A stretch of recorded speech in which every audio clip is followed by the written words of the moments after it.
Hello guys, this is Mark Saint and this is Brazil Unsubtitled Podcast. I have the honor to start a new project tonight and I'm pretty sure you guys are going to enjoy what we have to say here.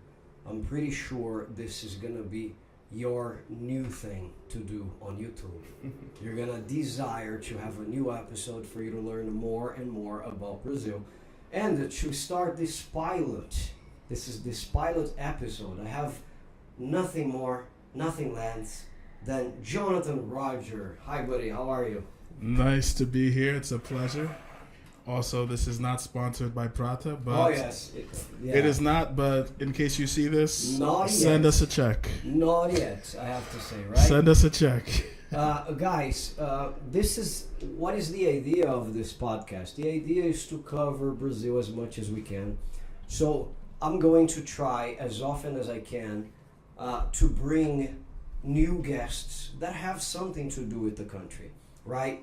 Be that Americans, be that Brazilians, people that can really add to your information about Brazil, to what you have to learn about the country before you decide to come in here, live in here, and all this kind of thing. So why have I invited Jonathan Roger? Well, first of all, he's my friend. He's been my friend, and I can say that. Thank God he's been my friend for a couple of years, I guess, right now. It's been hard hearing about Oasis 24/7, but Yeah, we're he here. says that, but if you saw the other channel, Brazil Unsubtitled, he was wearing a t-shirt from Oasis, okay? He says that it was just to make me happy, but... Just for you. So, what is the idea of the show tonight? What are we going to talk about? We're going to talk about Brazil. How different is the country, Jonathan, compared to the United States of America, or compared to any other country in the world? In this case, Jonathan, because Jonathan is from Brooklyn, New York, he's going to give us a little bit of his feedback. But how different is it for him to come to Brazil? He just arrived here. How long has it been? So Thursday will be officially 30 days. 30 days already since in the country. I've been here. Okay. Notwithstanding my previous trips, but this trip will be a little bit more long term. So 30 days in, what has been interesting about this trip has been, in my previous trips, I've stayed in Airbnbs. Okay. And now I have a local apartment, and you get to sort of live the life of a regular Brazilian. And that has been interesting. And see how they live, right? Yeah, exactly. You know, going to the market, interacting with people, and just almost sometimes being a fly on a wall in conversations. Thanks to you, I know Portuguese, so shout out to Portuguese Mark Saint. Thank you. And that's been a great experience because it allows me to not only just consume the culture and the language, but also to hear what people talk about, to hear what they interest, and that's been a real nice change of pace from my previous trips. Wonderful. So, as you can see, he's American. He's been to Brazil for a month now, but his idea is to be longer, to stay here for like a year. Yeah. So He's gonna tell us everything, right? He's gonna tell us everything. I just want to say, if you want to see this project really flourish, really work, you gotta start by subscribing to the channel. So if you guys are here because you have seen any references from YouTube, please smash the like button, subscribe to the channel, and I'm pretty sure you're gonna enjoy the content of tonight. So I have Jonathan here to talk to us, or to walk us through the differences between the two countries, the United States and Brazil. So Jonathan, tell people about who you are back in the United States and why Brazil has crossed your path. So as Mark has graciously introduced me, I'm Jonathan. I go by Jono sometimes, depending on who you are. You get to call me Jono. You have the privilege. But back home, I'm from Brooklyn, New York, born and raised in the city. I'm 35 years old, so I've been in New York City literally my whole life. I've traveled here and there, but Brazil has unquestionably become my second home at this point. And how that started, shout out to my brothers Neil and Kevin. We went on a trip in 2020, and this was literally weeks before the pandemic.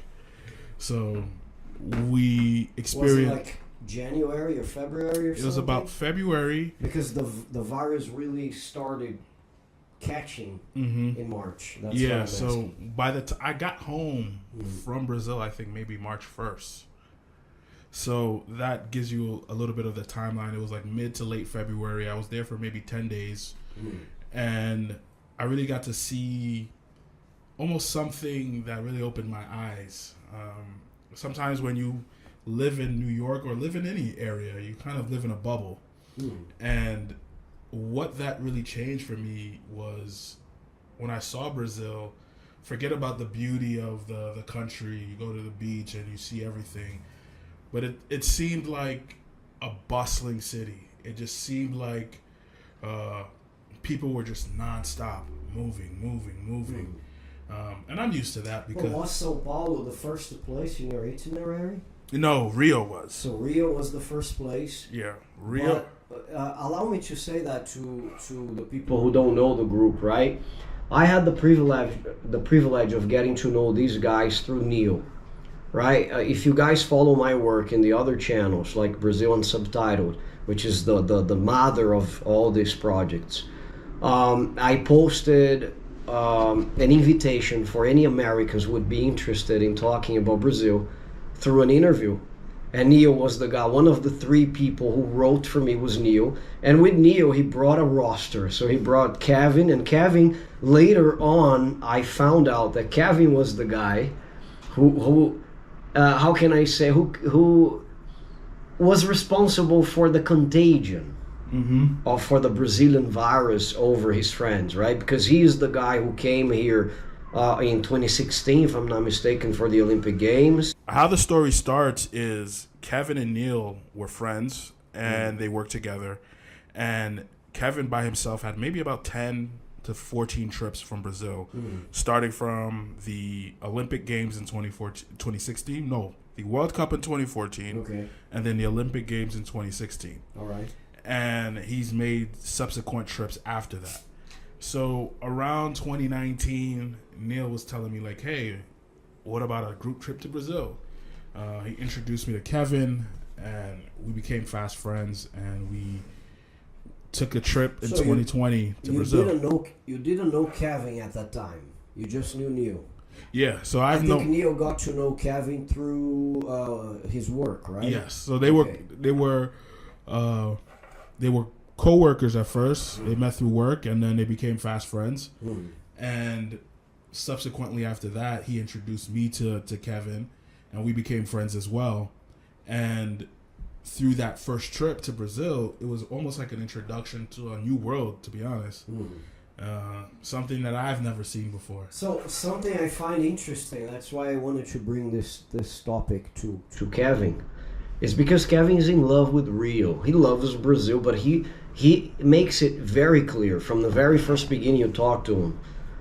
He loves Rio, like the atmosphere, because he, as he has told me before, he comes from New York, which is similar to, like, it would be a sister to the city of São Paulo. So he said, why would I go to Brazil and then stay in a city like New York? I want to see something different. So that's why I ask you if São Paulo was the first place in the itinerary, because he normally invites people to go to Rio, I believe. And that was the first city you might have visited here, no? Yeah, Rio was the first. And that's what was my introduction to not only Brazil, the country, outside of the mainstream things, obviously, right? But seeing it with my own 2 eyes and interacting with people, seeing the culture, seeing the country through the lens of the locals.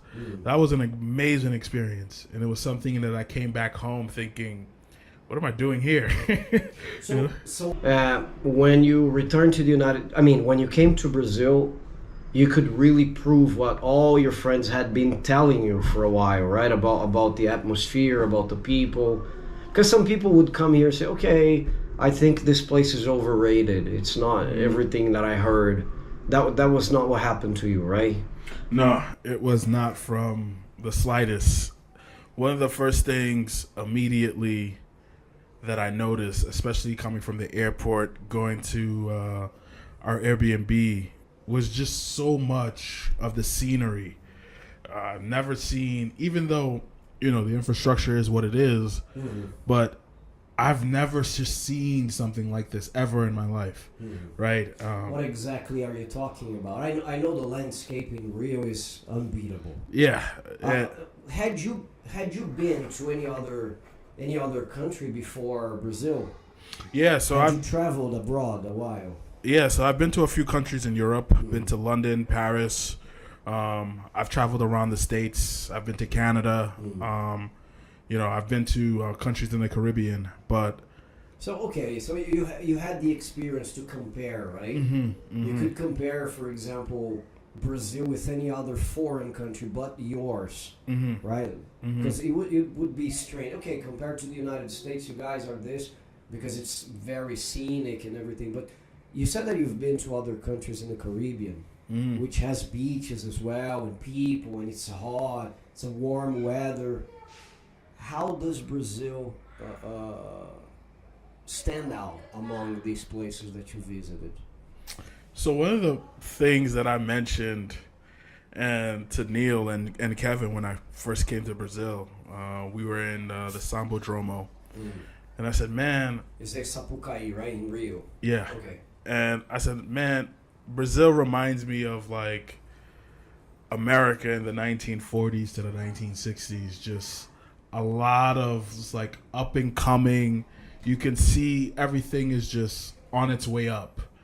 And that kind of stuck with me because even when I speak to people about Brazil, they have this perception about it, and it could be furthest from the truth, where you come to the country and you're seeing, the buildings that are very modern, but then you also see buildings that, need some work, but at the same time, you're also right next to the beach, and you see a big scenic view, and you see people walking on the beach, you see people just out and about, and it's just nothing I've seen before. Like what you're saying, basically, it's a mix of everything. Yeah, it's a mix of evolution with a mix of quaint areas, as well as let's have fun. Yeah, let's enjoy life because that's what God has given us, nature and stuff. The Carioca way. Carioca way, perfect.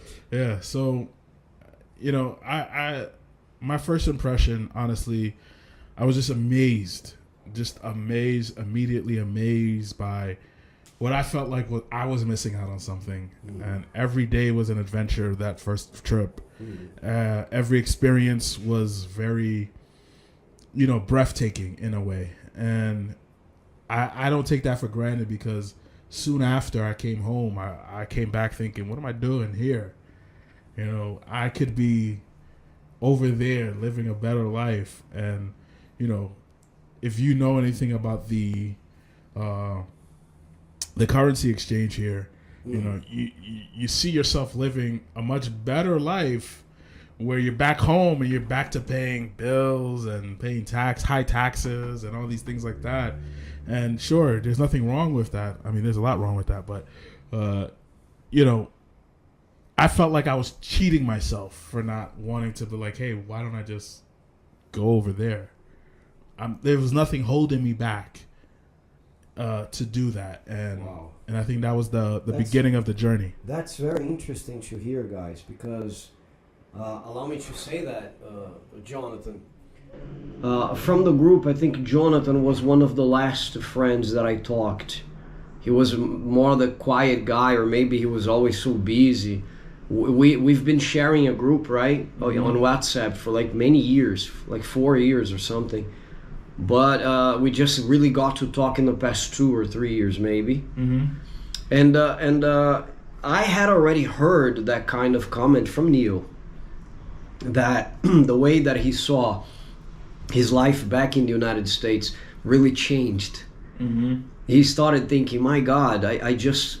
And he got that from Kevin, because he said Kevin would work to plan his next trip to Brazil, which is unbelievably incredible in my opinion. And then he was like, hey, why is this guy going to Brazil again? What is down there, And then he realized, okay, let me have a self analysis and try to understand what's going on with my life.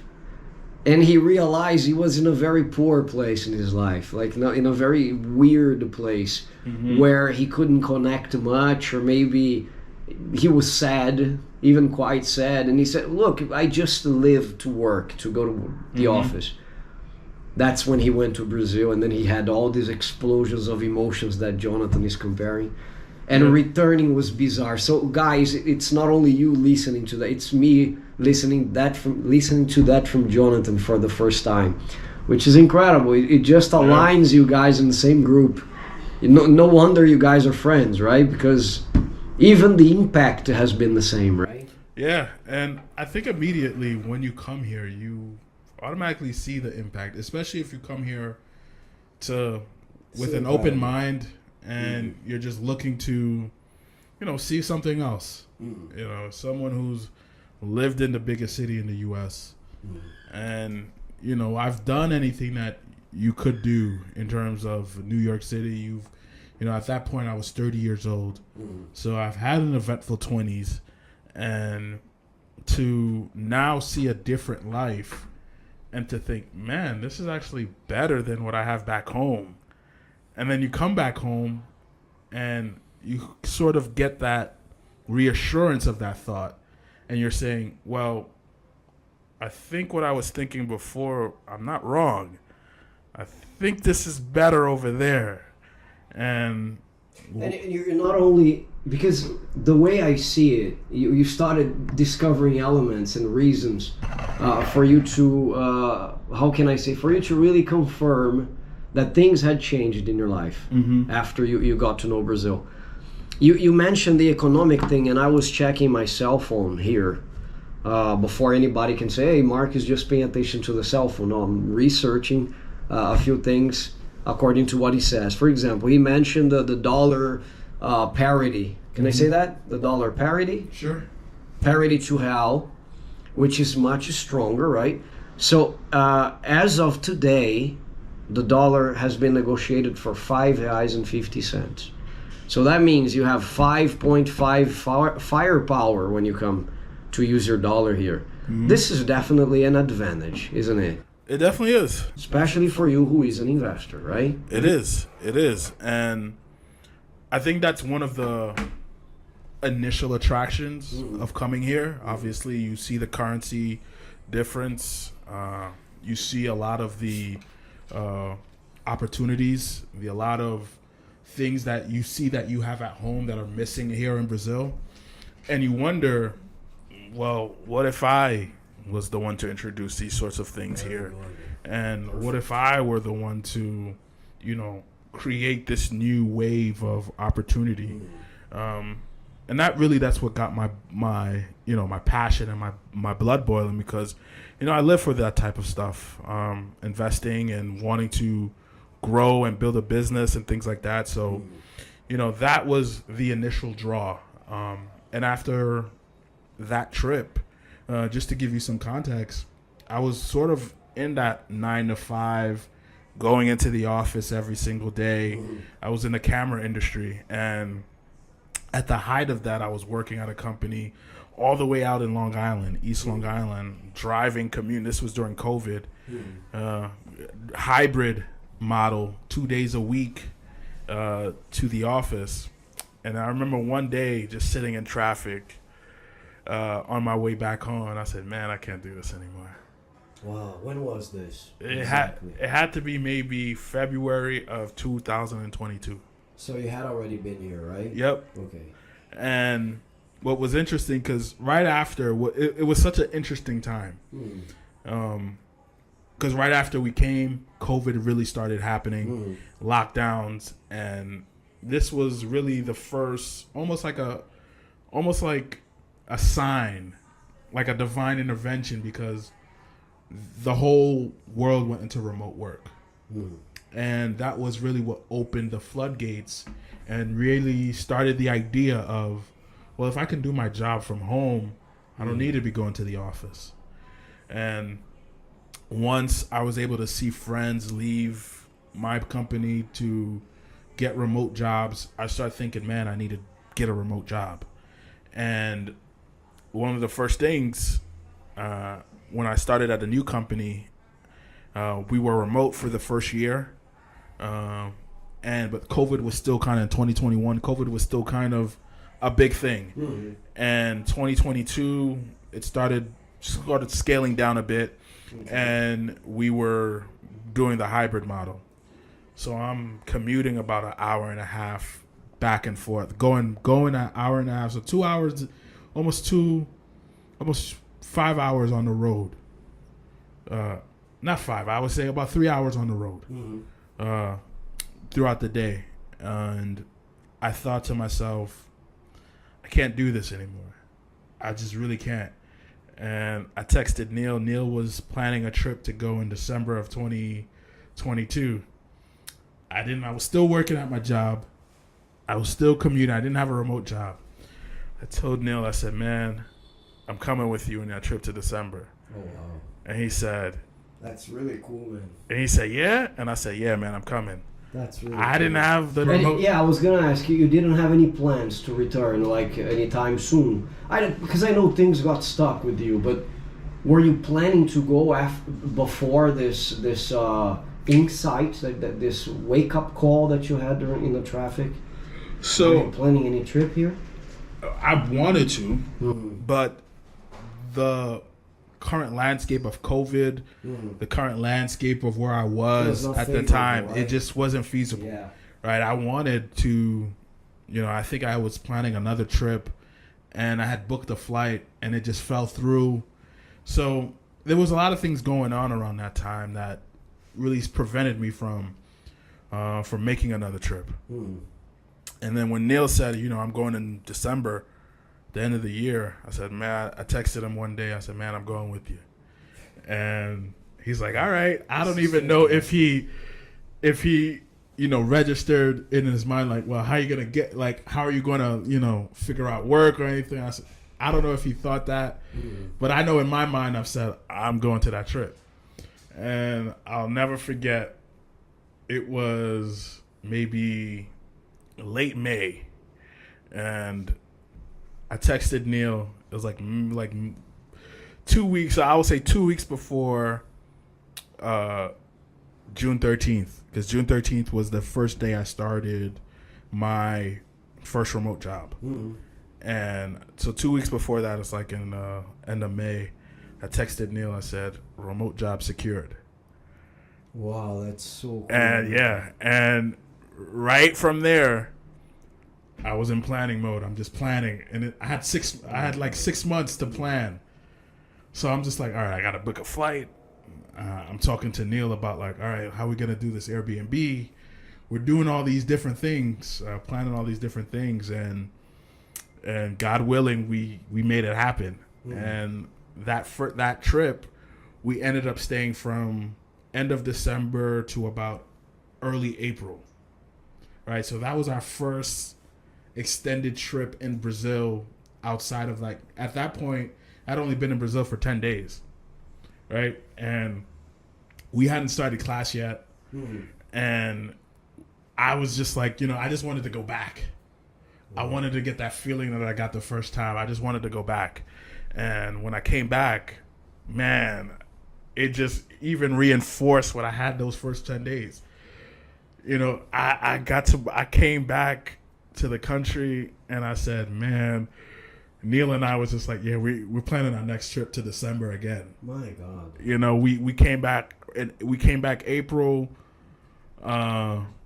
first week of April or something like that. And then I think that following week, we were like, hey, we're planning, our next trip is in the end of the year in December. And I think that following month, we started our Portuguese class.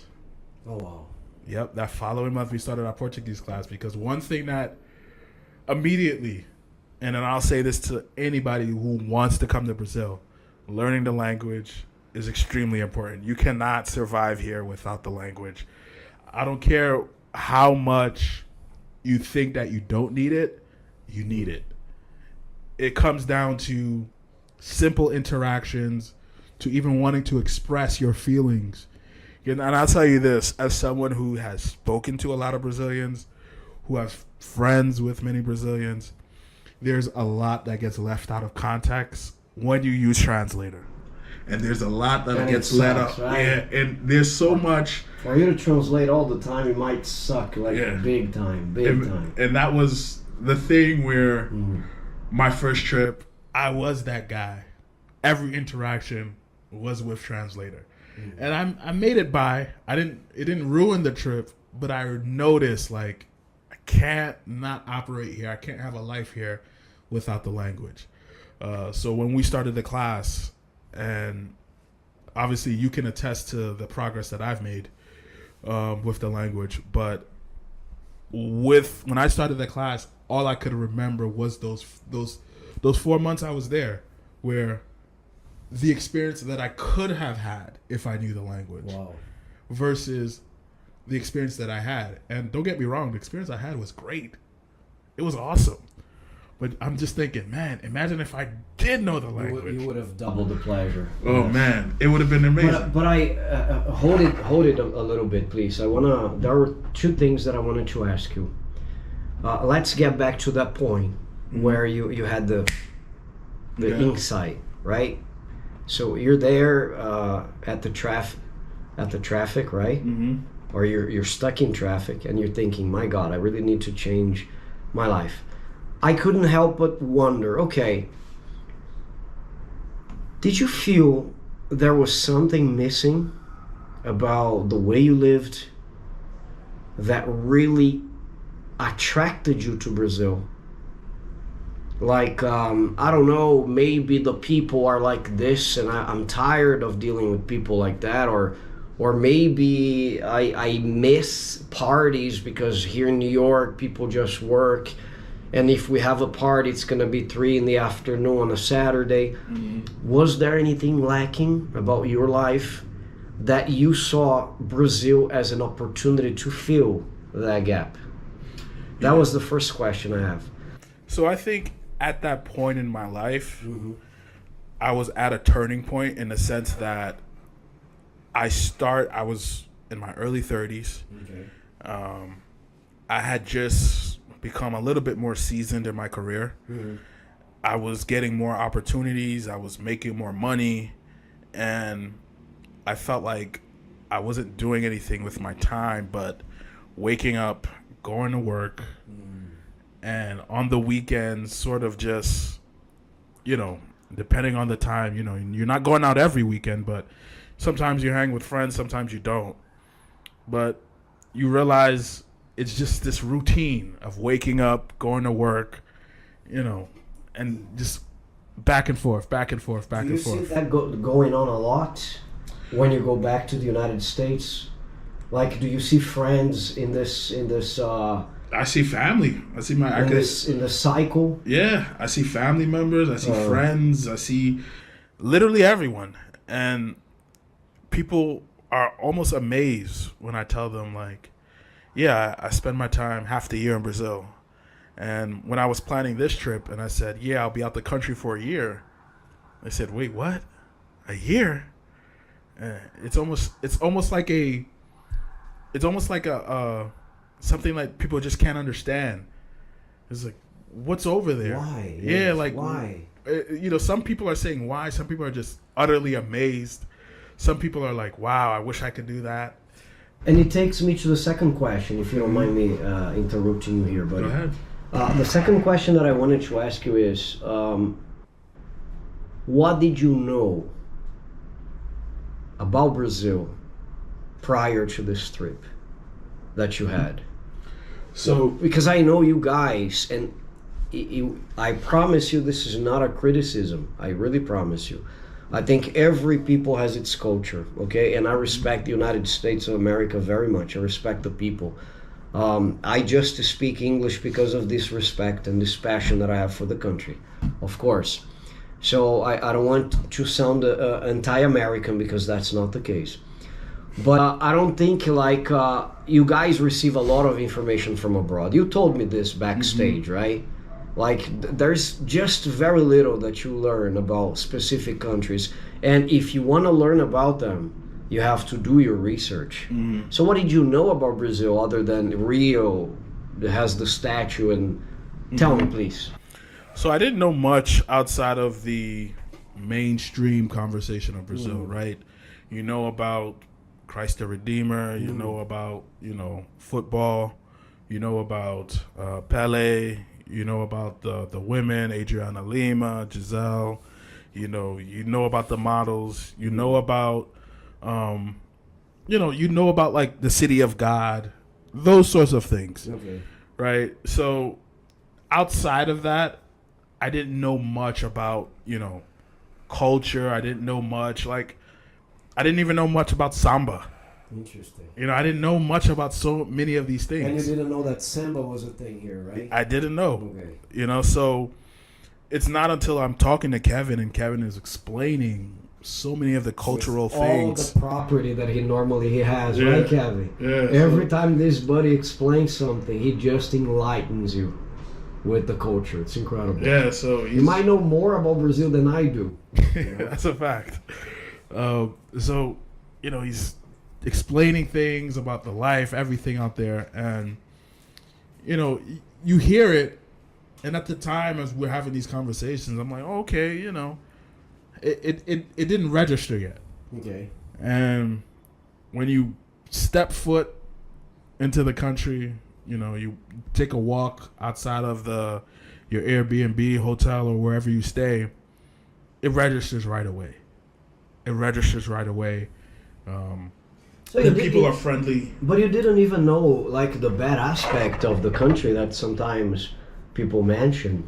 Oh, I've seen that something happened in Brazil. 100 people were killed. 100 is an exaggeration, but 5 people were killed, and there was this, and there was that, and the crime, and not even that part you were aware of, like the news. So, I'm aware of the crime from a general sense, right? Not in the, oh man, there's this new story, this thing happened over here, or the crime in Rio is up, or I didn't know any of that. I wasn't looking for it. It wasn't something that was on my radar. Okay. Right, about Brazil and the favelas or the Scupa, comunidades, comunidades. Perfect. And you hear about those things, but it doesn't mean anything to you when you're at home in America in your day-to-day life because you don't live there. Yep. And that doesn't mean that it's not happening, but when you get there, you become more aware of it. Okay. Obviously, and you tend to sort of try to understand what's going on. And I think that's been the biggest thing is learning, especially hearing from other people, understanding like why things are the way that they are, or understanding, what are the struggles that people deal with that result in these sorts of things. So that is more so like has been a learning experience for me. But back home, it's not something that I frequently, consumed about Brazilian, news, politics, culture. It's not something that was just on my radar. Okay. All right. So, how different is Brazil from the United States itself?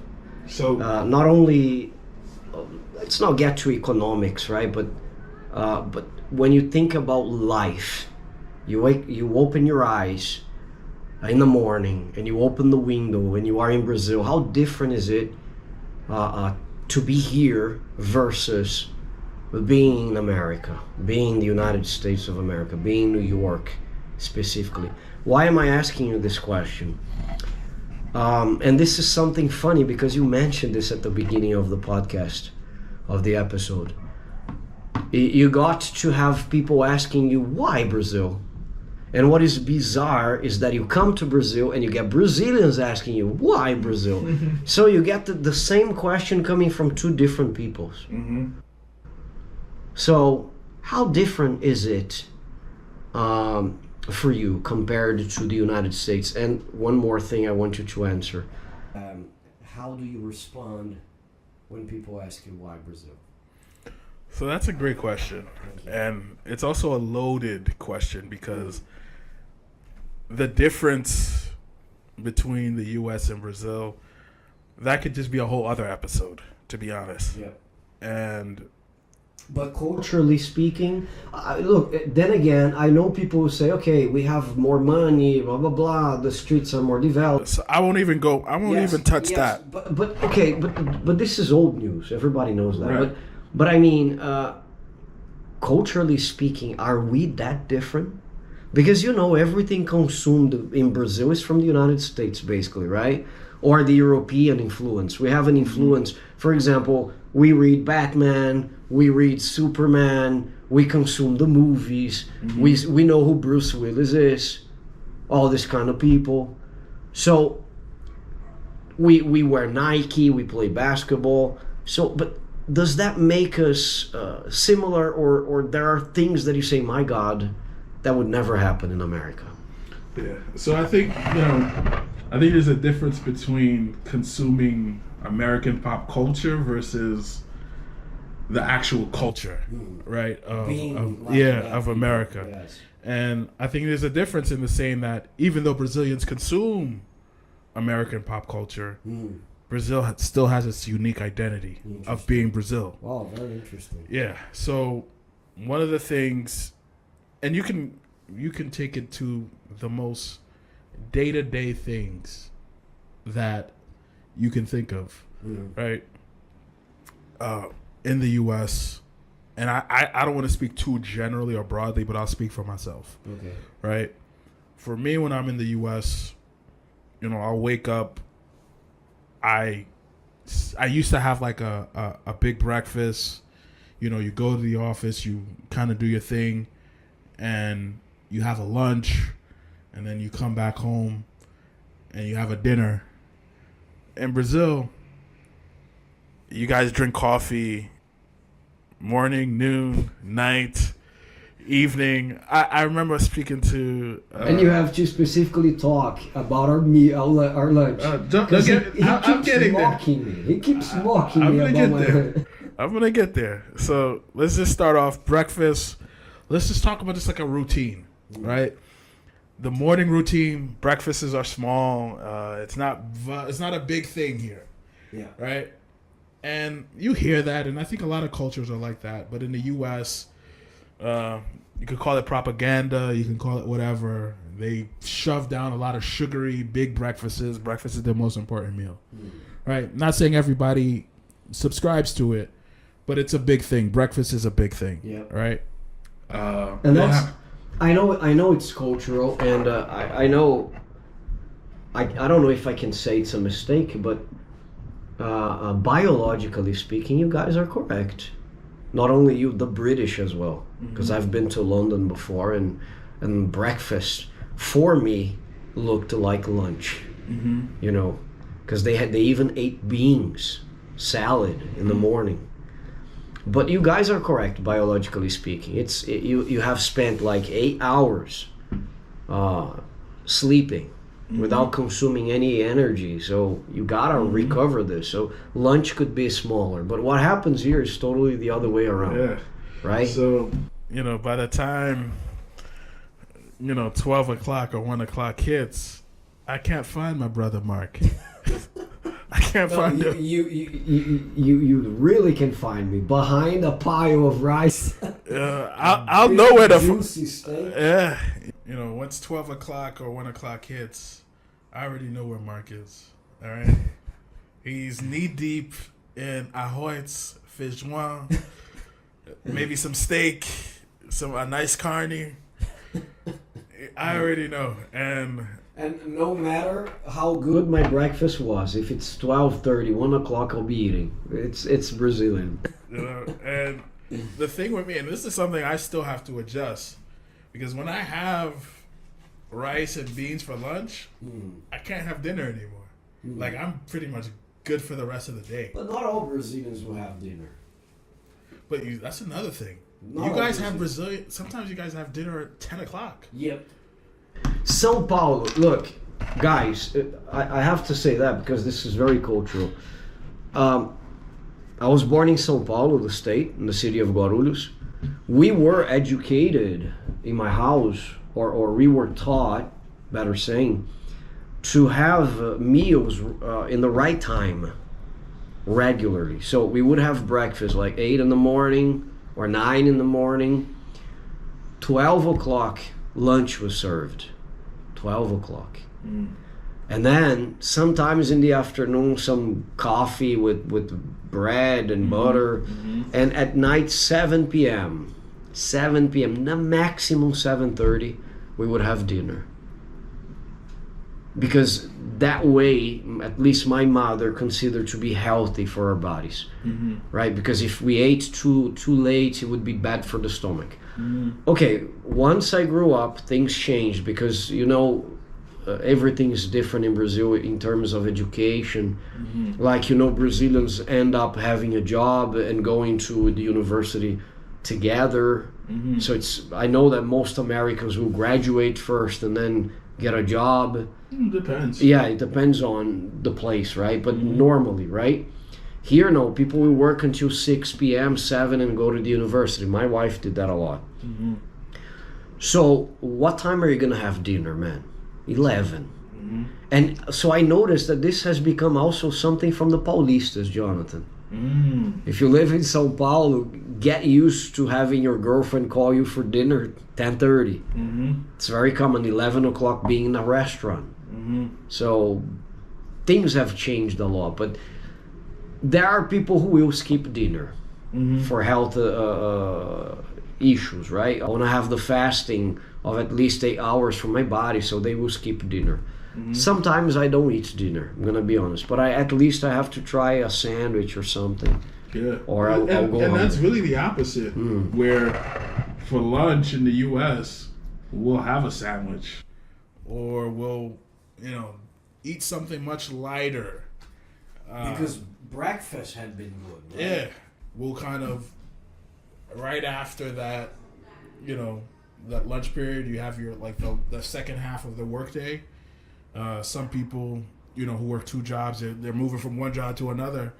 But in my case, that second half of the workday, you get home, maybe you go to the gym, and then you'll have dinner, right?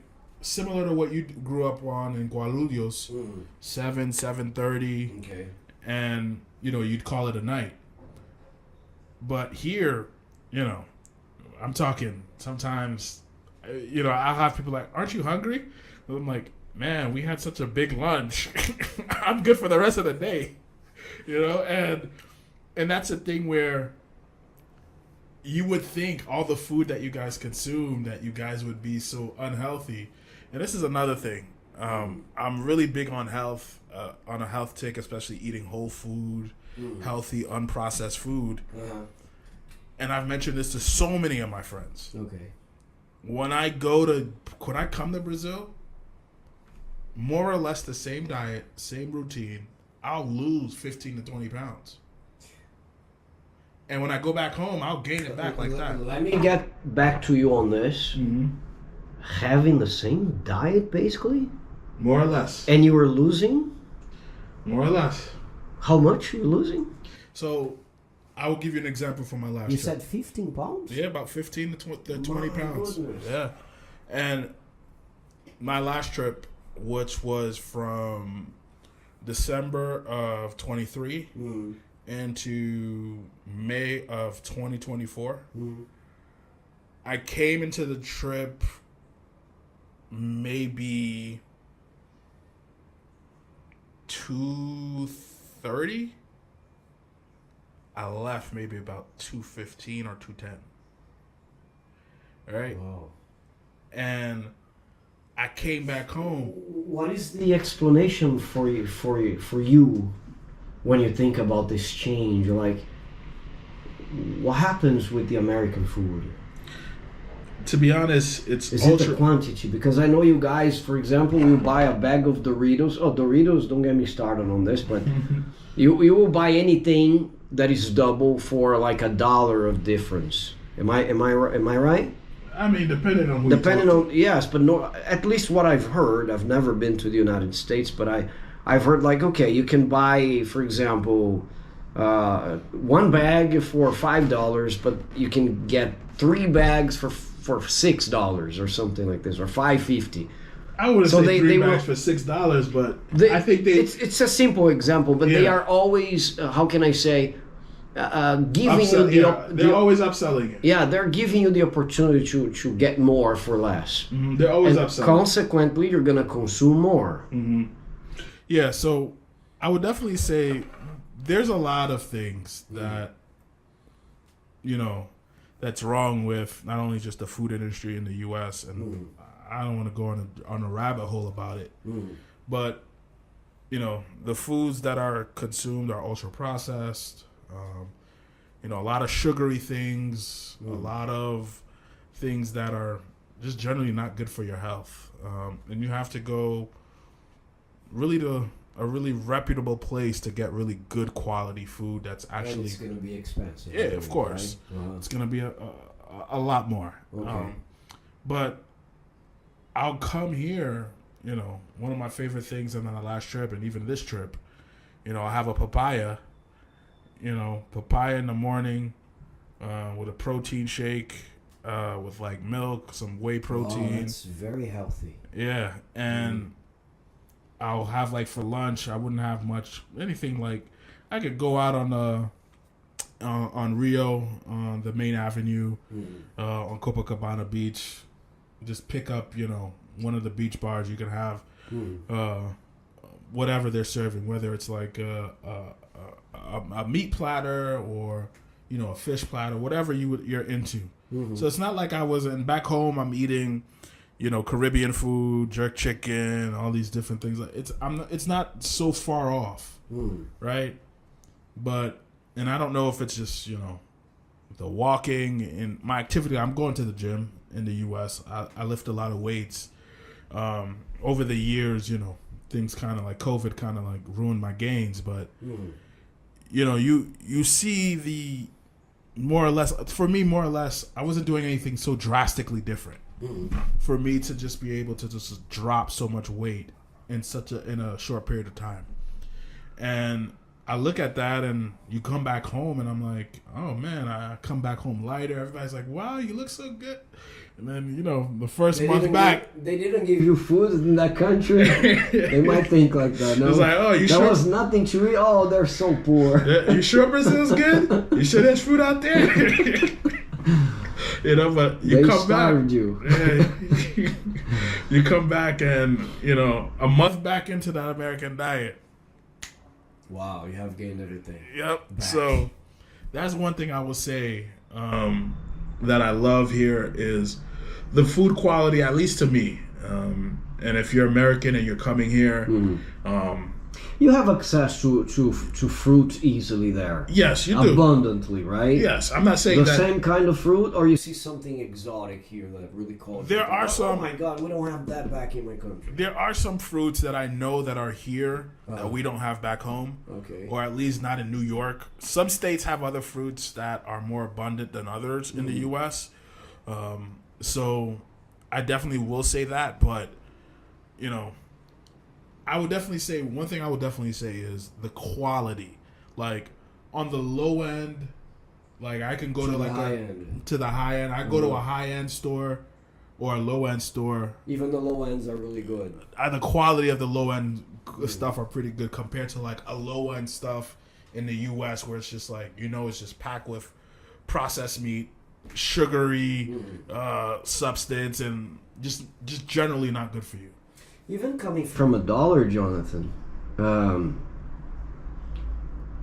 do you think prices are higher? Let's talk about São Paulo specifically because it's the city you have chosen to live so far or to stay so far, right? And then we get back there because I want you to tell people, for example, what your profession is, what you do here, and what your plans are in terms of Brazil, if you can, of course, mention that. But I know if you convert, it's kind of unfair, right? Because then again, you have a 5.50 firepower, right? But in terms of Brazilian society and the jobs here, and if you weren't to convert, do you think it's expensive to be in São Paulo, to go to the supermarket? Have you seen anything that say, oh, Jesus? Oh, I'm okay with that, but if I were making reais, I would, oh my God, that would be expensive. So I will say this, and this is the best way I explain this to my family, my friends on what the cost of living is. From an American's perspective, if you have if you're coming here with the dollar, it is very favorable to you. There's no denying that, right? Yes. But for a local Brazilian, the prices are comparable to what we would pay in the U.S. in a sense that, or So, sometimes like a regular American is basically paying as much for those things that a regular Brazilian is paying here. So it's basically similar. more or less, Comparatively. yeah, of more or course. less. I won't say everything across the line, Uh, but more or less it is. Okay. You know, for example, I was at the market. I don't remember if it was. I was looking to buy some soap, okay. and it's another thing where that we don't deal with so much in Brazil, in the U.S. is that foreign products are priced higher than local products, right? In the sense that, for example, I went to the store to buy some soap, Mm-hmm. and I went to pick up the Dove, and I think the Dove was maybe about 11 or 12 reais, Yeah. right? And $11. yeah, and I know the local option was maybe about 6, and I'm just trying to remember. Yeah, I think you're right. yeah, in some places I've seen it for 14. I think you're right. Yeah. I think I pay a little less, but I will tell you what supermarkets I go later. Mm-hmm. Like I've But- seen the prices but range in different it places. is at least almost two times or something like this. Yeah, so The regular soap. so I definitely see the difference in like things that I would normally buy in the But do you U.S. think it's because of being from abroad? Because it's an American brand, isn't it? Yeah, it's an American brand, But but do you think it's it's because it's from abroad? It's because I hope I don't sound stupid with this question, but or it's because of the quality? Because I'm gonna tell you, it's by far the best soap I have here sometimes. Because it's mean, cream. It's right, there are right. some soaps, guys. You take a shower and you like if you smile, your leg raises. You know, because you are so, do you understand what I'm saying? Like you get so this sensation of being dry that okay, you're gonna blink and then you move the shoulder, right? Because everything is connected. And not making propaganda for the guys, but Dove is different, right? It kind of moisturizes your body and your skin and stuff. Yeah, I was thinking maybe it's the quality, but then yeah, it's a foreign. yeah. brand. I think there's a Brazilian brand I bought here. I don't remember the name, but I think it's just as good as Dove. Right? I had bought the first week I came. I bought some Dove soap, and then I went to one of the supermarkets, those super center markets, and I bought a nice bundle case of soap. I think it came with like 10 soaps. Yeah, I've seen it. So It you was were just you were as good. probably in a wholesale place. Yeah, the wholesale market. Brazilians, at least Paulistas, they prefer to go to wholesales a lot because you can have more for less. So it's a good thing. Yeah, so from that, But that thing was something that you said, okay, if I were Brazilian, I would probably be doomed with this price. Yeah. But you know what Brazilians would do, right, buddy? They will skip it. Oh, this one I'm not gonna take. That's what they will do. Yeah, but because you won't fit the budget, right? But even certain things where, like, I'll think about if we're not thinking about just what things cost, right? As a Brazilian, and what I experience, what other Brazilians tell me from their point of view. You know, we'll go to a restaurant, and sometimes, That's high. you know, I'll see the prices of something, and I'll say, well, yeah, as an American, you don't really think about it. Yeah, you don't really think about it. But like sometimes I see the prices, I'm like, well, why is somebody paying like $40 or not dollars, but like 40 reais for a meal at McDonald's? Yeah. Right? And it's like that same thing, even when you add it up, it's similar to the price in the U.S. dollar, right? Thanks for saying that, because when I go to McDonald's, because Manu loves it. By the way, I have a commitment with her for Friday. But when I go to McDonald's, like me, Tali, and Manu, $140 a sitting. $140. And mind you, anybody in the U.S. Her happiness is also my happiness, but my pocket's sorrow because it's high, you know. And I'll tell you right now, there's nobody in the U.S. and this I could probably speak for everybody in the U.S. There's nobody in the U.S. who would pay $140 for a meal at McDonald's, unless you're $140. You're feeding like 10 people. Maybe this is one of the reasons for these prices to exist, because sometimes Brazilians pay without questioning. But the thing is, I don't think it's a very divided country. Because one thing I will say though, McDonald's here is seen almost in a different I know scale. I've heard as the U.S. I've heard that in the U.S. you guys don't have the same impression on the restaurant. It's right? McDonald's is fast food. It's something that, you know, and not everybody wants to eat McDonald's. Some people enjoy it. Some people grew up on it. Some people. Brazil, it's a big thing. Yeah, it's and a big thing. It's almost like a luxury. Like yes. I would say, like McDonald's for any of the U.S. listeners is equivalent to like a Shake Shack. Shake Shack is like a burger spot in the U.S. It's kind of fancy. I wouldn't say fancy. McDonald's is fancy, but you see a lot of families dressed really well. Not really well, guys. Okay, they really go out in family, and among all the things that they do, McDonald's is probably on the list. So you see the guy with the grease on the hair, like a polo shirt, very well dressed, good perfume, eating McDonald's with his family, and I'll tell you why I make that comparison. Shake Shack is not a fancy restaurant. Okay, it's just a regular burger spot, but the difference in price. So it's like McDonald's, you can get burger, fries, and a drink for maybe about in the U.S. $15. Shake Shack, burger, fries, and a drink, you're spending maybe about $30 to $35, depending on what you get. So that just gives you the difference in price range, but also the difference in quality of food between Shake Shack and McDonald's. Okay. So when I get the impression here is that Shake Shack is almost equivalent to that, because if you look at, for example, Bob's is more so Which on is the Brazilian, is more so on the lower end. Yeah. And the prices are much more accessible. Yes.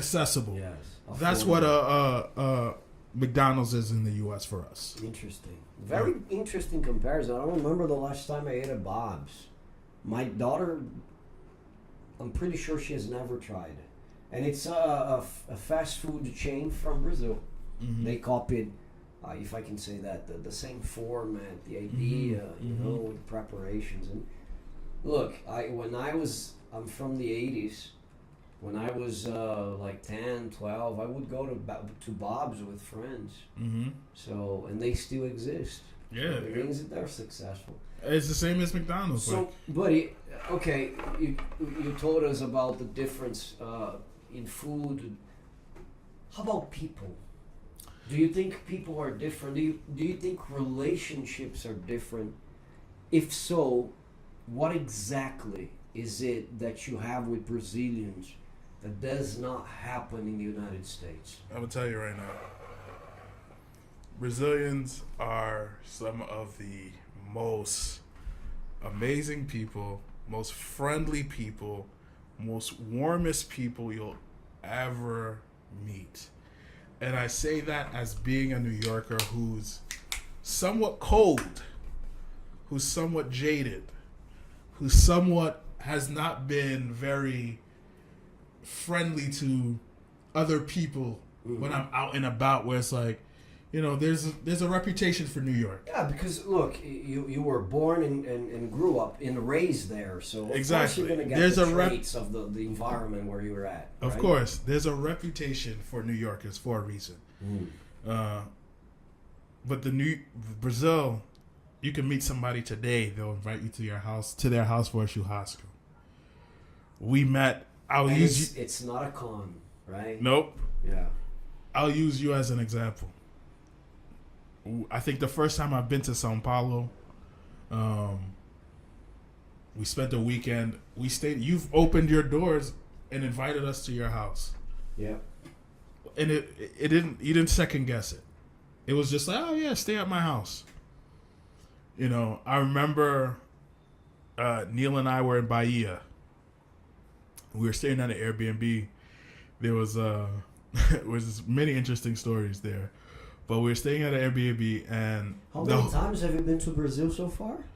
So this is officially my fourth time. Yeah, this is my fourth time. Okay, so the last time you came to Brazil was 2023. 23 it was. I came in. 23 to 24. And you stayed 6 months just to enlighten the people here. You stayed for 6 months, and one of the places you have visited was Bahia. Yes. Exactly. And we were staying in an Airbnb, and the Airbnb's host, the host of the Airbnb, also happened to live in the same compound that we were in. Sure, we'd see him here and there, small talk, but they invited us to the mother's birthday party. We were sitting there, we were meeting all the family, the friends, like. We were at the mother's 80th birthday party. Like the little granny was by your side telling you stories of back in the 40s. Look, man, I'm not going to lie. For an 80-year-old, she looked pretty good. I'm not going to lie. She looked pretty good for an 80-year-old. So, all I will say is, this is just the culture, right? Exactly. We go to nobody pointed the finger at you. Who the hell is this guy? Yeah, like nobody did that, right? Nobody's just like, who are you? Like what? Then second guess it, right? Okay. You go to the beach, people just I don't know. Like the minute you walk off the plane, people are gonna know that you don't belong there, and that's okay because sometimes it's a strength, and sometimes it ends up in bad situations. But more times than not, it's a good thing because people come. They embrace you. I remember one time Neil and I were walking on the beach.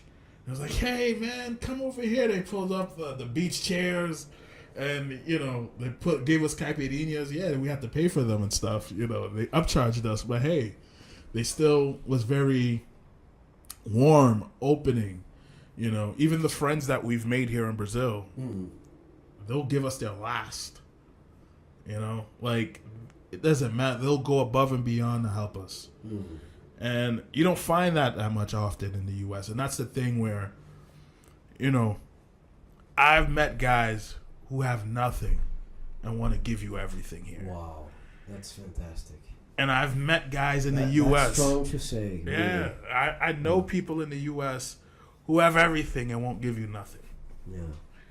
Yeah. So... But we also, just to do justice here, we also have people who have everything here and they will give you nothing. So, okay, I understand that we cannot generalize. Proportionally, you will find more people who have nothing and will share with you. That's very, nice of them to do that. But we also have the other scenarios, right? Yeah, we have of people course. who have a lot of money and they will not share. So, that happens. Buddy, so when you came here, you noticed that the people were friendlier, were more welcoming, right? Is there anything else that called your attention about the Brazilian way of being? Like I've heard from other people, especially from the United States, that cariocas, more specifically, people who were born in Rio, right, the city of Rio, they lived to enjoy life. Yeah. Like they partied like there was no tomorrow. Is this something that also caught your attention? Of course. I got one of our good friend, Cesar. Yep. He's the prime example of that. Cesar, if you're watching. Shout out. Cesar Picks. Yes, great guy, man. Love this guy. And he's another perfect example of somebody who will give you his last. Yeah. You know, but you've been around the guy. He's like a social butterfly. You know, he's a photographer, man. Yeah. Can you imagine? He's a social butterfly. He's everywhere, basically. Yeah, he's gonna. I've never, to give you this perspective, I've gone out with Cesar many times. I've never been to a place with Cesar that he doesn't know somebody. Wow. And we haven't gotten some sort of situation. He's Carioca. Cariocas are really friendly. Uh-huh. I'll tell you this one day. But he's really friendly. Mm-hmm. They're really friendly. On top of that, he's Cesar. Yeah. Was also very friendly and a photographer. Mm-hmm. Loves to take pictures of girls, you know. Mm-hmm. So he might have a lot of friends because of that as well. Yeah, so I've never been somewhere and we haven't gotten extra hookups, connections. The guy's just always, he's well connected. And I've also been with people where just... And he parties a lot. I don't know, these days he's probably slowed down. Mm-hmm. But in his past, I'm sure, you know, he's... Well, I follow his profile on Instagram. Yeah, more recently I haven't seen much because he's been working hard. Mm-hmm. But Yeah. not saying that the other times he didn't. But he was in a party like almost every night. Yeah. It's incredible. Yeah. It's different. It's almost night and day between Paulistas do that as well, right? Mm-hmm. But there are places, if you go in São Paulo, like Pinheiros, Vila Madalena, if you go on a Monday night, you have discos working on a Monday night. Mm-hmm. But mostly people have to really work hard the next day, Yeah. go to the university. And here, if you don't, I'm not saying that Rio is not like that, but I mean, focus just on in São Paulo. If you don't grow, if you don't produce results, you might lose your job. Mm-hmm. Your career might be at risk. You might be similar to New York on this matter, right? I think it's... So I won't even just say New York, just in the U.S. in general. people give their life in order Yeah. to, you know.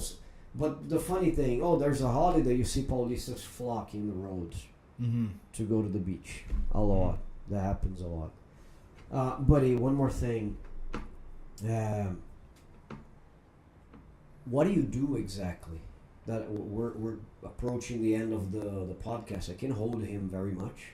We could Yeah, keep so going, it's- you know. I've been enjoying this conversation. Yeah, me too. But what do you do exactly, and how is Brazil in your plans in terms of your profession? Because I knew you found a way. I mean, I heard from you tonight that you found a way to work remotely Mm-hmm. because you wanted to spend at least 6 months in Brazil at a time. Mm-hmm. So you kind of planned yourself to reach the target of being more flexible and being in Brazil. But when you think of your next steps, your future, first of all, what do you do, and how does Brazil fit this profession and the plans that you have for the future? You know? Yeah, so what I do is almost a very interesting thing because when I first started coming to Brazil, I was in digital marketing, growth marketing. Mm-hmm. I was working at an e-commerce agency, and at that time, for me, he was like Chandler. If you have seen Friends, you understand that nobody from the group knew what Chandler did. I have known this guy for a while, but if you ask me, I don't know. He wasn't this and there, so he's always trying new things. So you were in marketing. Yeah, right? I was in digital growth marketing. That's really what my background has been over the last 10 years. I was in the camera industry for a long time. At the height of that, I was working at Canon USA, and that was when I was doing the commute to East Long Island, and I'm like, man, I got to get out of here. And I was working at the e-com agency for a few years while I was going back and forth from New York to Brazil. These days, I sort of branched off and started doing my own thing, created my own company called John Co. And I started just using the skills that I've generated throughout my own career in marketing, digital marketing, e-commerce, and started outsourcing my skills to companies, to other agencies as a contractor. with that allowed me to have my own free time, allowed me to leverage my skills, but not having to be tied down to a W-2 or anything like that. In addition to that, with my company, I've also started venturing into AI. Nice. So that is the big sort of pivot that I'm going to be doing into the end of the year into 2026. Nice. Is to solely focus on AI, creating solution architects for companies using AI, also creating AI agents for companies, mid to small businesses, as well as venturing out into doing other projects for myself within the e-commerce space to have sort of generating money for me in the background. Very interesting. Yeah. So would you say, okay, you have chosen to open your own company because you are an entrepreneur? Mm-hmm. You have always wanted to branch out on your own. Of course. Right? Yep. Or Brazil was really one of the factors for you to decide on this? No, because you could, for example, work remotely for a company, mm-hmm. like Neo does, I guess. Mm-hmm. But no, you wanted to have your own, right? Mm-hmm. Yeah, so the idea of entrepreneurship came before Brazil. Brazil, yeah. So back in 2018, I would say 2018 to 2020, I had a lot of good insight about the direction the cannabis industry was taking in not only just the U.S., but in New York specifically. You mean the med scene and everything, right? Yeah, but more so the recreational side. The recreational. Okay. The recreational side it wasn't legal in New York yet at that time, but I had a lot of intel and I was working with a lot of companies in that space at the time. Okay. That was saying that, hey, it was coming. So I wanted to position myself to enter that market because it was such a growing market. Not so much of the product, but more so the appliances. So they have these like really cool devices, appliances that, you could sell online, but you're not selling the actual product. And that was more so my interest. And pandemic happened, and a lot of these new laws for recreational cannabis started being applied in New York, which was good. But the interest sort of left. I felt like I missed that window when I wanted to do it, and in the back of my mind, I still would like to do something with it, but maybe in a different sort of ecosystem or industry within that cannabis space. But what ended up happening was, as I was coming to Brazil, that first trip from Brazil, I sort of opened my eyes to maybe developing something here. Mostly because as you come, as any American will come, you'll start to see things like, well, this is missing here. You'll start to notice things, especially the longer you stay. That's the secret for success, I believe, no? Yeah, for sure. Like, oh, what can I do here? I mean, if I know the great guys, the great business people in the world, they do that a lot. Yeah. They see opportunities everywhere. Like, I follow this guy called Flavio Augusto. You have heard me mention this guy like a million times. So the three things Mark always talks about: Oasis, Batman, Flavio Augusto, Batman, and a distant third is Almoço. Yes. Well, Almoço is fundamental for me, so it doesn't. But Flavio Augusto is amazing. So I remember he was living in the United States in Miami, Orlando, I guess. And while he was taking his son to practice, he noticed how Americans were really into taking their kids for practicing, and they really cheered for the sport, so they took that seriously. And he said, even in Brazil, who eats, breeds, and sleeps soccer, right? Or some people will say football. He didn't see that. Like when there were games, like the bleachers were packed. And he said, oh, I might be sniffing something profitable here. So that's very normal for people who really want to invest. That's what you did, right? Yeah. Okay, I want to branch out on my own. I want to open my own company. How can Brazil fit this? Yeah. And I think it aligned with a lot of my current aspirations and goal at the time. I said, okay, I know I want to open a company. I, know my skill set. I know what I'm good at. I know what I can potentially leverage. What I know, what my skill set is, what I can leverage in Brazil. And every trip I was just learning and observing and sort of identifying opportunities. And once I realized that, the barrier to entry wasn't as high as it was in the U.S., I said to myself, well, why... It was actually more flexible. Yeah, right? like why gamble or why go into the market where, the small guys it's almost impossible for the small guy to win because there's just so many big corporations, there's so many big players in the market that you just can't compete with. You're just starting out, I don't have a rich parent, I don't have investors or VCs. Basically, most areas in the United States are already established. You already have like 100 people competing. To say the least, right? I mean, 100 people competing in each segment, or 100,000. I say here, no. And the funny thing I wanted to ask you, because you have mentioned, maybe I could bring this here. The funny thing is, do you see that many gaps in the society, or in terms of products or business opportunities here? When you look around, you see, oh my God, they don't have that. Or they don't have this. Oh, we do have that, they don't. Have you noticed this a lot going around? Is this something that is very visible for your radar, for example? I think there's probably more that I miss, to be honest. Mostly just because I'm only focused on the things that come into my radar, the things that interest me, or the things that I immediately see right away.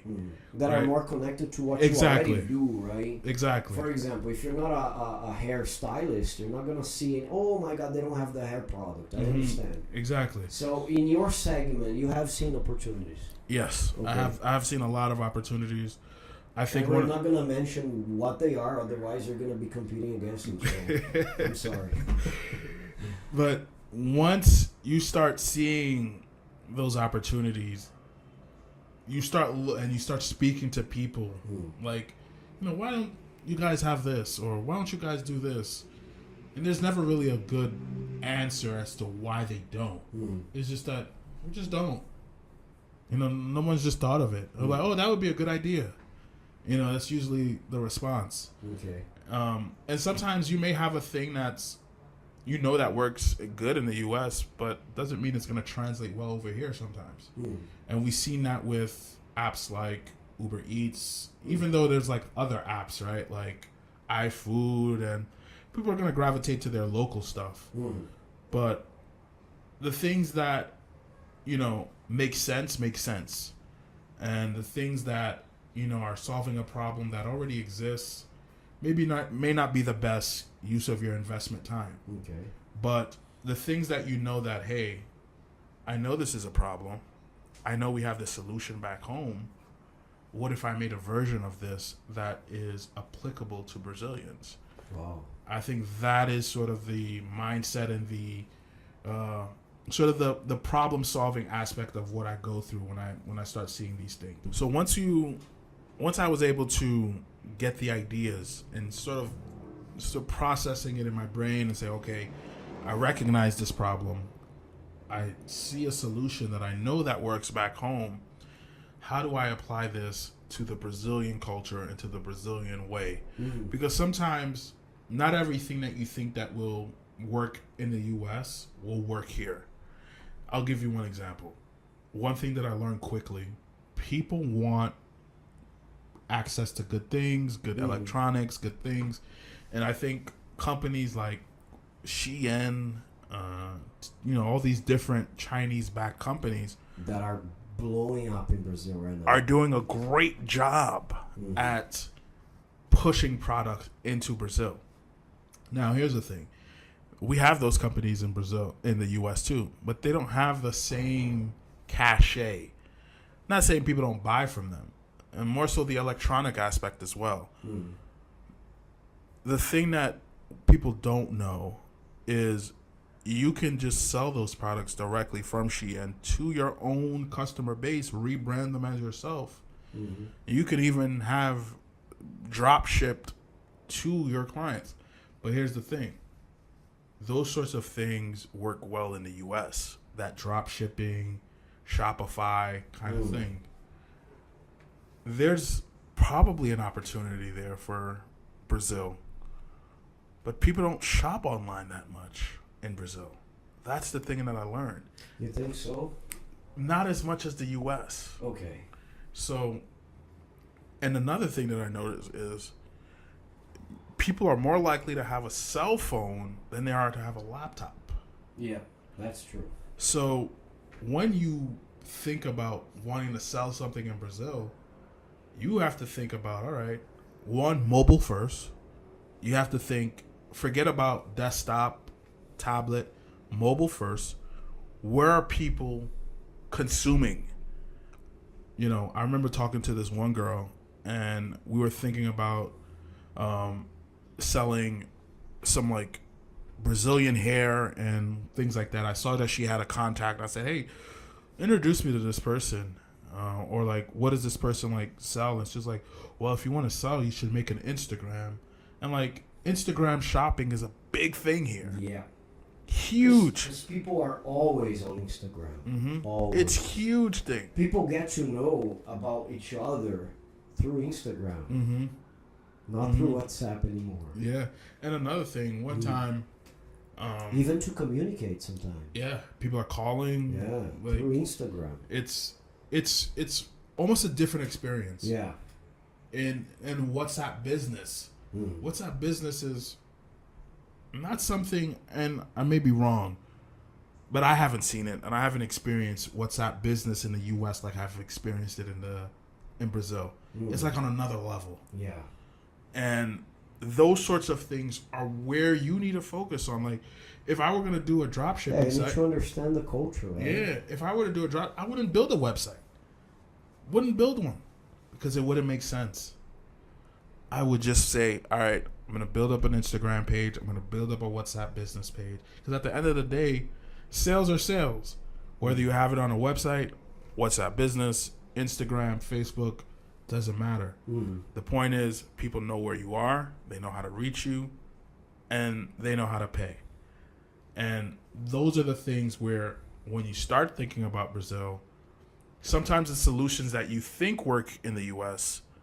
may not necessarily work here, and you may want to just look at the market. And and this is the thing that I always tell people: is say, spend some time observing, spend some time asking questions, and this goes back to learning the language. Yeah, you can't know these things unless you speak to people, right? And people will openly tell you, you know. And how hard has it been for you to find the people who speak English in the country? Because you have mentioned that you need to know the language. Why? Is it so hard to find people who can really communicate in English? Not only because you're American, but you know it's the international number one international language. So if you're an European as well, doesn't matter if you're a German guy or you need to communicate. So was it that hard for you to find these people? I would say since I've been to Brazil, I've only spoken to 5 people that speak English. 5. Oh, in 4 trips. 5. You're actually one of them. Okay. I have 2 other friends, and I met them in person in the first trip, and they were part of our overall group. Our friend group for my Brazilian friends. So there was already an introduction there. And then I met 2 other people who speak English. That's it. So that just tells you everything, where you may find people who speak a few. I'm talking about speak the language, not just know a few words or someone you could have dialogue with. Yeah. Only 5 people. Wow. Well, I don't know if I ever told you this, but there was a survey from the British Council. Mm-hmm. They ended up discovering that from the whole population of Brazil, 5% were fluent, 5% could communicate, 1% were fluent. 1% out of 216 million people. Wow, you're in the 1% club. Cheers. Prata. And Sponsor the video. I always say, speaking English opens doors. 100%. So, one last question. How much has your life changed after learning Portuguese in here? When I say your life changed, I mean in here. When you come here, how much has your life changed now that you can really communicate in Portuguese with the Brazilians? So, I would say 2 things. Mm. And I'm curious to test this out when I go to Rio. When I'm here, people just automatically assume I speak Portuguese when I'm in São Paulo. Okay. So they'll just talk fast. They'll just talk and just assume that I know everything. And in some cases, I'm impressed with myself because I understand, I respond, I have dialogue, and it's great. In some cases where maybe I remember going to a restaurant, I had lunch, and I just couldn't understand someone. And I said, wait, I don't understand you. Because she was saying it in a different accent. And she ended up telling me, oh, I'm from Nordeste. So her accent was just so different. And I'm like, whoa. Even for us. It was just something that I just didn't, it was very strange to me. Mm. So over here, and I think it's just because it's such a melting pot, people automatically just assume that they don't even question, they just talk Portuguese with you. In the past, when I've been in Rio, people just know like, oh, he's American. They're going to... Oh, interesting. They sort of dumb it down for you. Maybe because they're more used to dealing with foreign, right? Because the number of visitors in Rio might be significantly higher than São Paulo. I don't know the numbers nowadays, but yeah. Exactly. And this is why I'm curious. My last trip I think I made my first leap in Portuguese on my last trip, where I think that first 23 trip, I had no Portuguese. No Portuguese at all. So we started class May 23, and I went back to Brazil December 23. And that first month we were in São Paulo. My Portuguese, I knew the bare minimum, the basics, still confusing the genders. Yeah. Right? When I got into maybe the 3rd month there, I took a leap where I was talking in full sentences. And then... And that surprised everybody, okay? Because from the group that I teach, we have Jason from California, we have Kevin, Neil, and Jonathan. But Jason was the last guy to join in. But I remember he was very worried about whether or not he would be able to catch up with the guys. Yeah. And I said, just start. If you need any reinforcement classes, we're gonna do it. Never needed. Yeah, I remember. I was asking you on the side, like, man, can we do side lessons? I don't know if I'm gonna be. Yeah. Never needed. And as the classes progressed, we could see more and more this guy speaking the Portuguese language with authority, with confidence, and he surprised even us in class. So, a big part of this is, of course, the living here. 6 months is a very good time for you to develop the language, the notion, the understanding. How different is your life now when you deal with Brazilians? I think... Has it opened doors somehow? I think I would say TBD. TBD. To be determined. Interesting. Because, as I mentioned earlier... You're still in the process, right? Yeah, as I mentioned earlier, this Thursday is going to be my first 30 days. The first 30 days, I've been more so trying to sort of get more acclimated to the new environment of Brazil, being here more on a sort of local, I won't say living like a local, so it's the longest period you have ever been here, right? It's gonna be the longest. Yeah, period. This is going to be my longest period. Mm-hmm. So just I'm not really rushing myself because I know that I know I'm going to be here for a long time. I'm just sort of more so getting my ducks in a row. But I will say that when I have gone out, whether it's to restaurants or I remember going to a comedy show a couple weekends ago, and just like stand-up comedy. Okay. And just speaking to people and just interacting, people are like, "Oh wow!" Did you understand any of the jokes? I understand everything. Wow, I understand everything. And the thing is, what's interesting, sometimes I surprise myself when I understand, or people get surprised, like, or people are talking in the background, and then I understand what they're saying. I'm like, man, wow, that's cool. Yeah, so your brain's already aware of all the environment. I'll even give you this one thing. I was telling somebody, like, man, the other day I was thinking in Portuguese. Oh my goodness! Like, like anybody, you have a thought, you think in your language. Like I'm thinking in English. Just walking down the stairs in the apartment, and I'm just like thinking in Portuguese. I'm like, wait, what? I'm like, what the hell's going on? And I thought that was an interesting development, that now I'm thinking in Portuguese. And also, I originally was bilingual before this. Yeah, he told me, like, your parents speak French, right? Yeah, and now I confuse Portuguese with French. That's how bad it got. Your mother might hate me by now. She tells me, like, man, I'm only gonna talk to you in French. Like, I can't talk to you in English. And I'm just like, hey, do what you gotta do. My goodness. But I would say that. But it's really good, right? 3 languages is just amazing. Yeah, I think where I want to, especially as the weather is gonna get warmer, I think where I want to go and where I feel like I would get more comfortable with the language and how my life will change is when I'm looking for new opportunities, speaking to people, right? And trying to negotiate. That's one thing I like to do is, if anybody knows me, I love to get a good deal. Apartment, yeah, this kind of stuff, right? Yeah, like me, I love to get a good deal.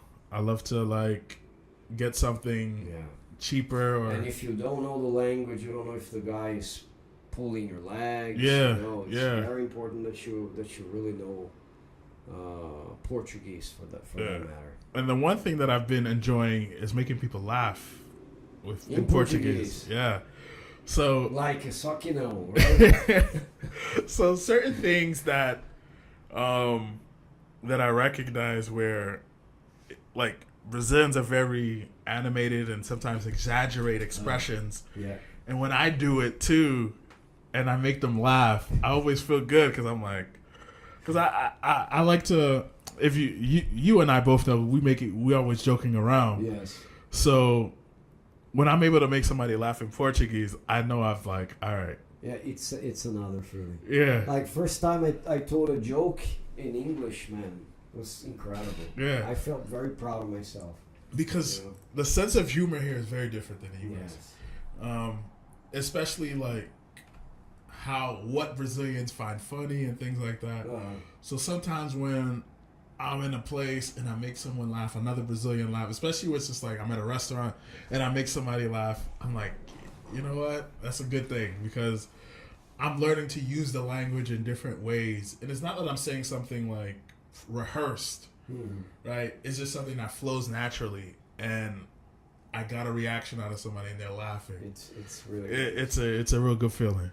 Buddy, thank you very much. We have expanded more than we had planned before, because the conversation was amazing. I just want to ask you if you want to leave a message for the foreigners that are watching us about Brazil and about everything that is going on, because you are a living proof of how Brazil can be interesting for a lot of people, right? So you have the space, you have the room. So the first thing I would say is you have the floor, right? Yeah, you have the floor. Say, yes. The first thing I would say is if you're having second doubts or if it's been on your mind, take it out. Just take the leap. One of the things, and I forgot to mention this. This is one of the things that one of my favorite quotes from one of my favorite movies, Inception. Taking a leap. There's a scene in the movie where Saito, the character, tells Leonardo DiCaprio's character, "Do you want to take a leap of faith or become an old man filled with regret, waiting to die alone?" I love this movie and Yeah. this scene. And that right there, I remember leading up to my trip to Brazil. For some reason, I was watching that movie so much. It was a period of maybe in the last month, like the last 3 months, I'd watched it maybe like 7 or 8 times. Wow. Yeah, I was a guy who's like, I don't watch TV much, and when I do watch, I just watch things I've already watched.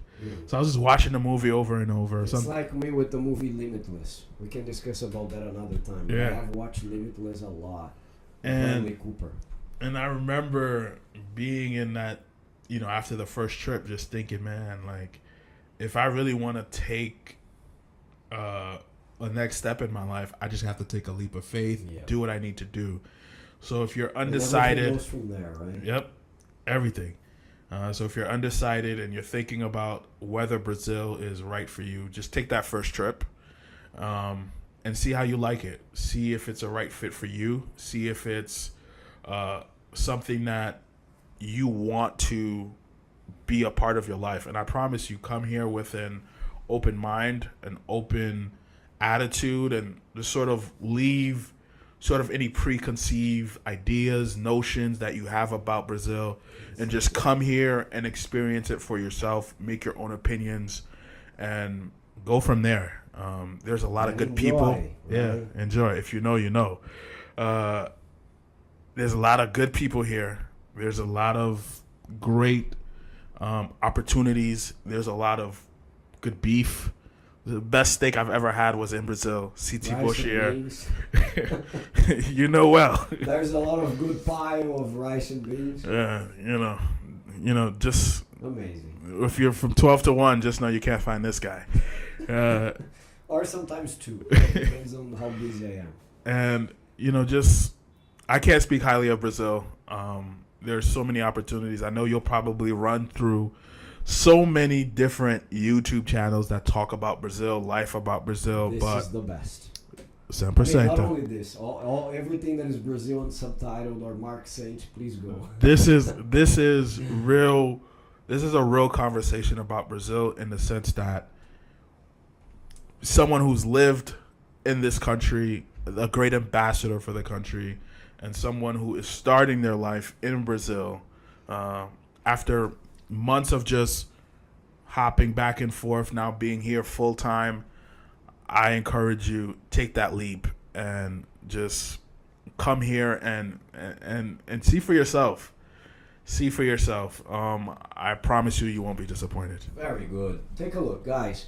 This is Brazilian Subtitled Podcast. It's a branch of the channel Brazilian Subtitled. We also have other channels that you're going to see right here. The first one is Portuguese. I mean, the main one, the mother is Brazilian Subtitled. You're going to learn everything about culture, about everything there's to know about Brazil. If you watch this and you want to invest in Brazil, there's another channel called Brazilian Market Investors.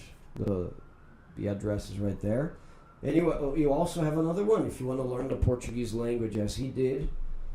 Did you want to learn? So you go to Portuguese with Mark Saint. I promise you all these channels are, how can I say that? No, they are meant for you to solve a problem. First of all, the problem of learning about the culture, the problem of having more information like this one. This one we're going to go deep into our talks.